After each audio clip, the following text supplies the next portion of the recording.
Hi there, I'm David and welcome to another episode of Camera Peeps, and we are more than happy to welcome back our colleague Andre.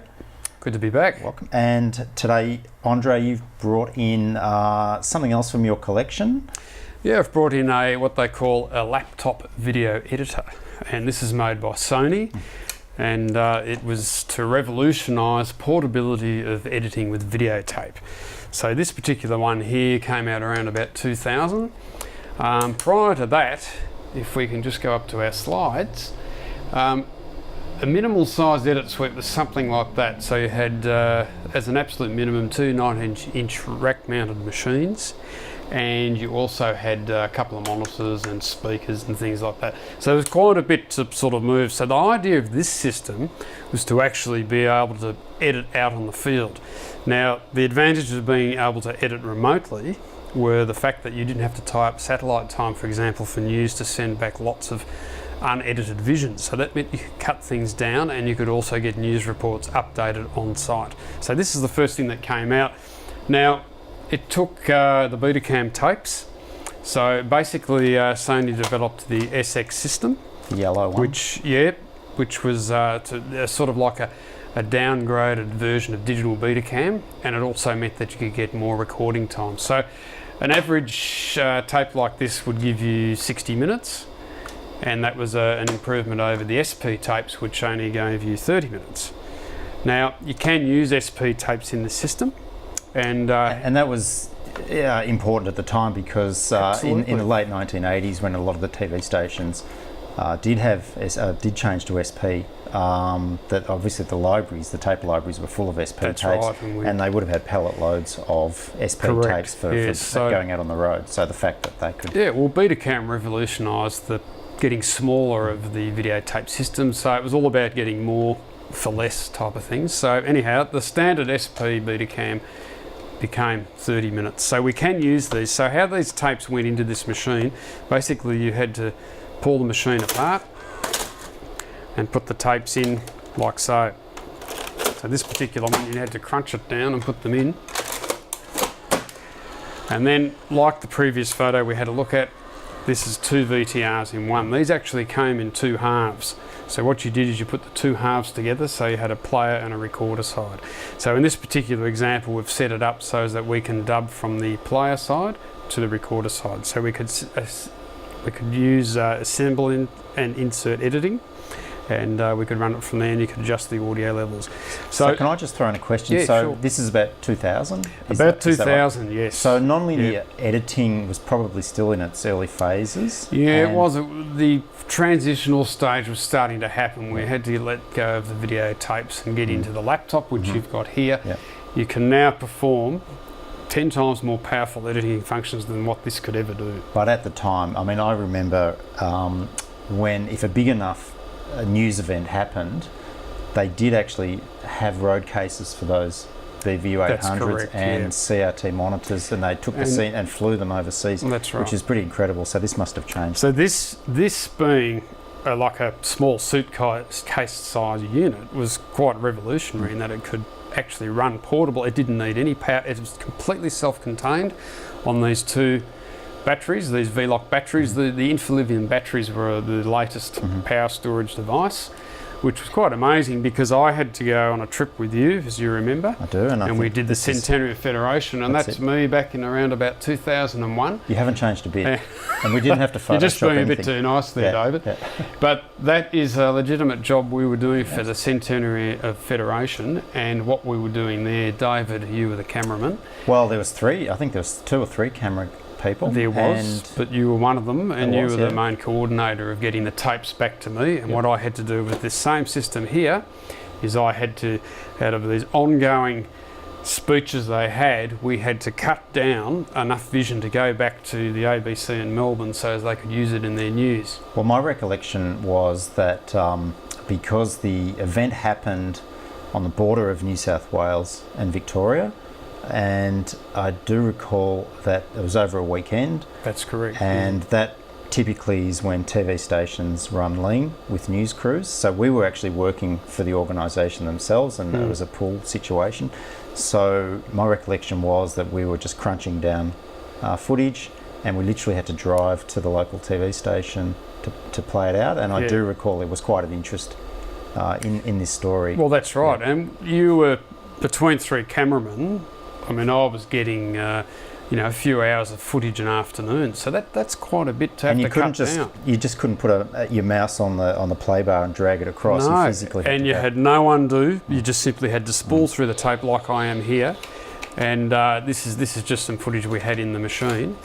But you had to physically go through, pick out the bits you required, dub it off, and then you'd basically pre-roll it all, put it in, and select the different edit modes that you actually needed.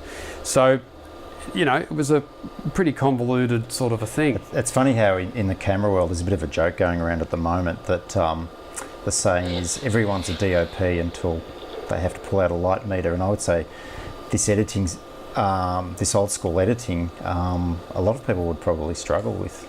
Well, they wouldn't be able to do it. And the thing, David, is there was no undo. No. So you did the edit, you did it. Otherwise, you had to go right back through and go through the whole process again.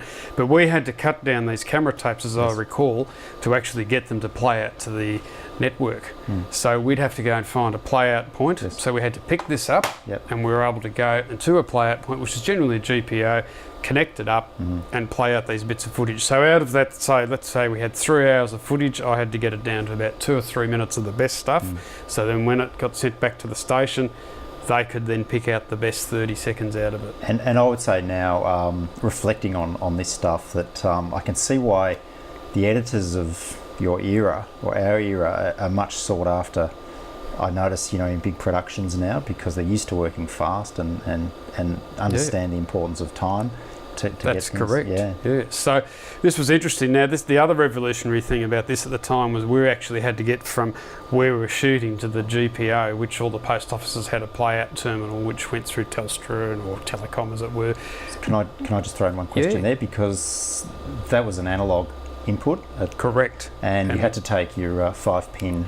To split out to That's XLRs. correct. So this has an analog output. Yep, this has SDI. It's only standard definition, so that was a revolutionary thing too, the fact that it had SDI in and out, and it had analog in and out. So it was quite versatile, and the fact that it could play the SP tapes as well as the SX ones, it meant it was very versatile, so there was a lot of things you could do.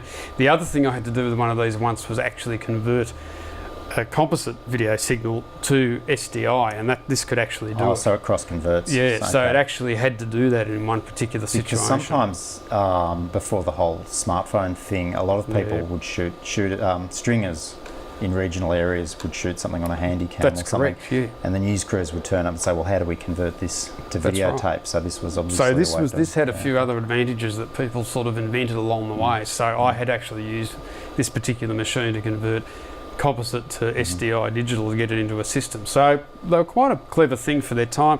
It's got a little audio mixer in it, so you could do all the audio levels, and you could split the tracks. It had 4 audio channels, so you could actually independently edit each channel if you had to do that. So it wouldn't be very good for a major serious production, but if you're out on the go on a news story, that'd be great.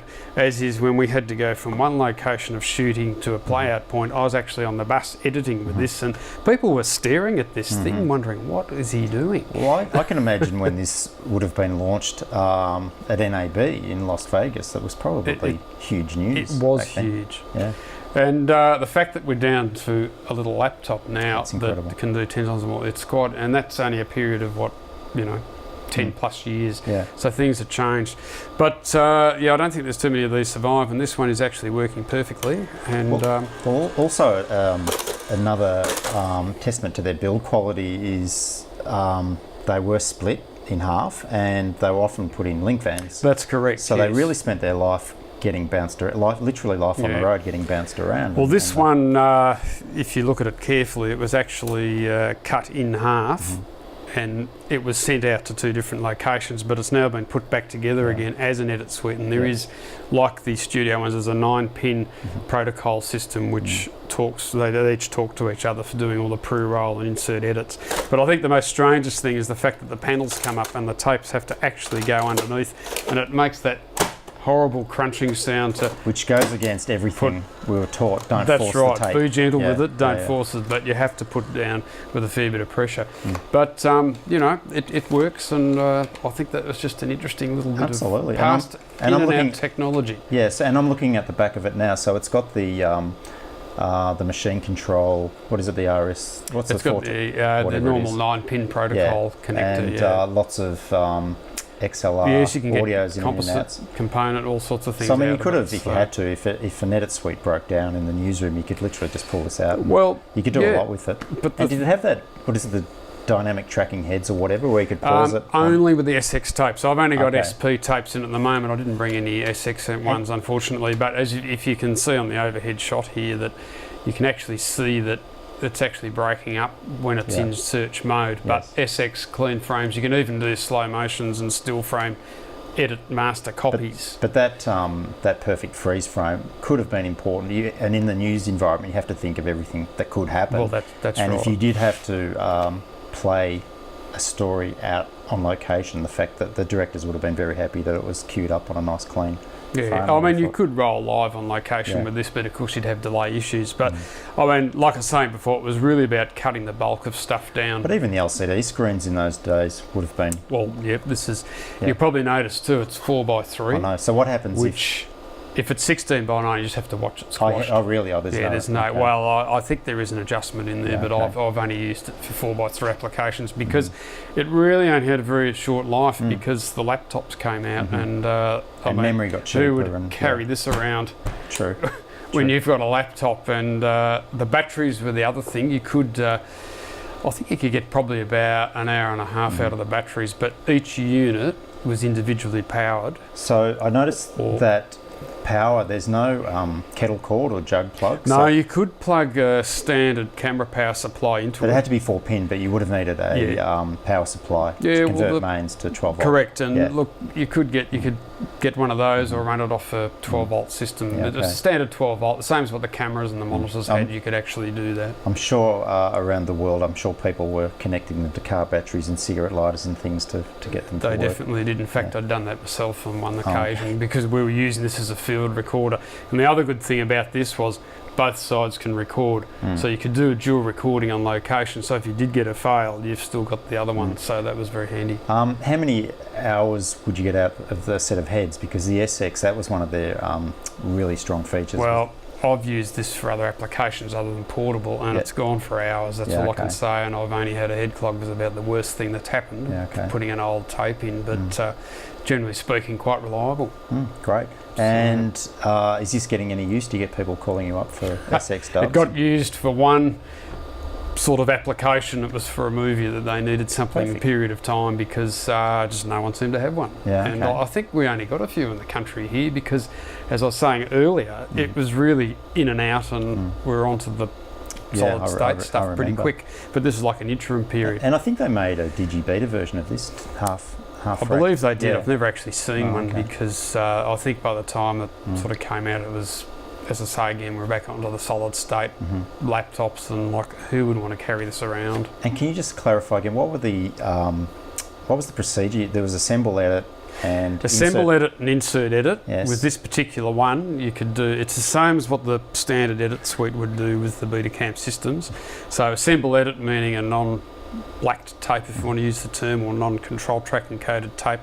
You could assemble edit on nothing, or you could have an encoded tape and insert video or 4 separate audio channels. Okay. But if you didn't do that, it wouldn't work because you get all the disturbances. Sure. All right. And that was, it was revolutionary for its time. Okay. Well, I'm sure there's a lot of old school editors out there will find this video very interesting. I think they might. All right. Okay. Well, thanks a lot, Andre. That's all right. And we'll get you power down, and they are noisy, those fans. They are very noisy. In fact, I'll turn it off. And hear how quiet. I guess that's... that's better. All right. Okay. Thanks, Andre. And thanks for watching, and we'll see you on the next episode of Camera Peeps.